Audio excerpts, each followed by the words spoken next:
15 seconds left. 10 seconds left. 5 seconds left. Begin.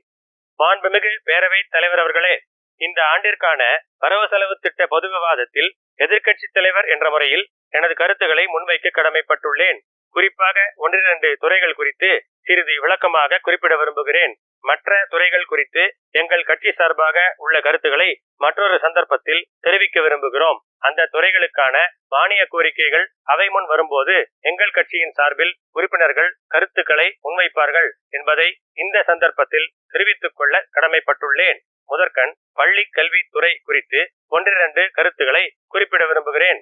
ஆரம்ப பள்ளி ஆசிரியர்கள் தங்கள் ஊதிய உயர்வு, காலி பணியிடங்கள் நிரப்புதல் மற்றும் பதவி உயர்வு குறித்த கோரிக்கைகளை முன்வைத்து தற்போது போராட்டத்தில் ஈடுபட்டு வருகின்றார்கள் என்பதை அவையின் கவனத்திற்கு கொண்டு வர கடமைப்பட்டுள்ளேன்.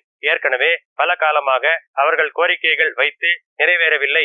இப்படிப்பட்ட சமயத்தில் அவர்கள் முற்றுகை போராட்டத்தினை அறிவித்துள்ளார்கள். இது சம்பந்தமாக பல ஆசிரியர்கள் கைது செய்யப்பட்டுள்ளனர். எனவே அரசு இதில் தலையிட்டு அவர்களை அழைத்து பேசி சுமூகமான தீர்வு காண வேண்டும். அதே நேரத்தில் கைது செய்யப்பட்டுள்ளோரை விடுவித்து ஆரம்ப பள்ளிகளில் கல்வி பணி நடக்க ஆவண செய்ய வேண்டும் என்று கேட்டுக்கொள்ள ஆசைப்படுகின்றேன். அடுத்தபடியாக உலக வெப்பமயம் காரணமாக தற்போது பல்வேறு பருவநிலை மாற்றங்கள் ஏற்பட்டு வருவதை நான் அரசின் கவனத்திற்கு கொண்டு வர கடமைப்பட்டுள்ளேன். கடந்த ஆண்டு வறட்சி காரணமாக நமக்கான தண்ணீரை நாம் பெற முடியவில்லை.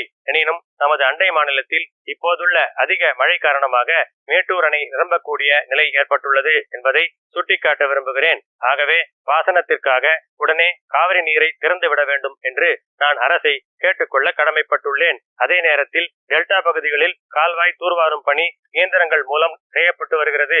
எனவே கால்வாய்களில் நீர் வரக்கூடிய தற்போதைய நிலையில் அந்த பணிகளை சிறிது காலம் நிறுத்தி வைத்து பாசனத்திற்கு தண்ணீர் வழங்க வேண்டும் என்று அன்போடு கேட்டுக்கொள்கின்றேன். மேலும் ஈரோடு மற்றும் சேலம் மாவட்ட விவசாயிகளின் கோரிக்கையை ஏற்று மேட்டூர் அணையின் கிழக்கு மற்றும் மேற்கு கால்வாய்களை திறந்துவிட வேண்டும் என்று வேண்டி விரும்பி கேட்டுக்கொள்கின்றேன். மருத்துவ கல்வி தொடர்பாக ஒரு கருத்தை மாமன்றத்தின் கவனத்திற்கு கொண்டு வர கடமைப்பட்டுள்ளேன். தற்போது மருத்துவத்தில் பட்ட மேற்படிப்பு படிக்கும் மாணவர்கள் படித்து முடித்தவுடன் 2 ஆண்டுகள் அரசு பணியில் இருப்பதாக அரசுடன் ஒப்பந்தம் செய்ய வேண்டியுள்ளது. அரசு பணி ஏற்காவிட்டால் ரூபாய் 40 லட்சம் பிணை செலுத்த வேண்டும் என ஒப்பந்தத்தில் உள்ளது. இதற்கு ஒப்புதல் அளித்தால் மட்டுமே பயிற்சி கால உதவி தொகை வழங்கப்படுகிறது. அரசு மருத்துவ கல்லூரிகளில் குறைந்த செலவில் சிறந்த கல்வி பெறுகின்ற அவர்கள் மாநிலத்திற்கு வெளியே பணிக்கு சென்று விடுகின்றனர். எனவே அரசு வழங்கிய பயிற்சி அரசு மருத்துவமனைகளுக்கு பயன்பட வேண்டும் என்ற நல்ல நோக்கத்தில் இந்த கட்டுப்பாடுகள் உள்ளன. எனினும் மருத்துவ மேற்படிப்பு மாணவர்களின் கடுமையான பணி சுமையை கருத்தில் கொண்டும் அவர்கள் பெரும்பாலும் நடுத்தர குடும்பத்தினர் என்பதாலும் பிணை தொகையினை சற்று குறைக்க வேண்டும் என்று மாண்புமிகு முதலமைச்சர் அவர்களை கேட்டுக்கொள்ள ஆசைப்படுகிறேன். அடுத்தபடியாக நகராட்சி நிர்வாக துறை குறித்து ஒரு கருத்தை அரசின் கவனத்திற்கு கொண்டு வர விரும்புகிறேன். கடந்த ஓரிரு வருடங்களாக தெரு நாய்களின் எண்ணிக்கை அதிகமாகி வருவதை வெளிப்படையாக காண முடிகிறது.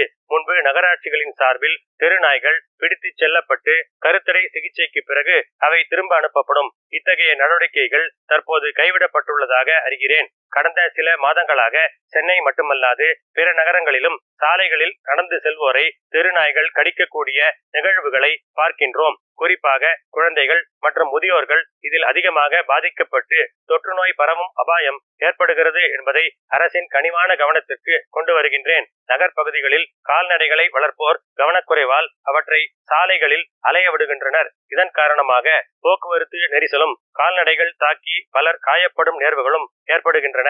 எனவே இந்த 2 விஷயங்கள் குறித்து அரசு அக்கறை செலுத்த வேண்டுமென கேட்டுக்கொள்ள விரும்புகிறேன். இறுதியாக சட்டம் ஒழுங்கை பொறுத்தவரை கடந்த சில மாதங்களாக குற்ற எண்ணிக்கைகள் அதிகரித்துள்ளன என்பதை சொல்லிக் கொள்ள விரும்புகிறேன். அதிலும் குறிப்பாக கொலைகள் அடிக்கடி நடப்பதை பார்க்க முடிகிறது.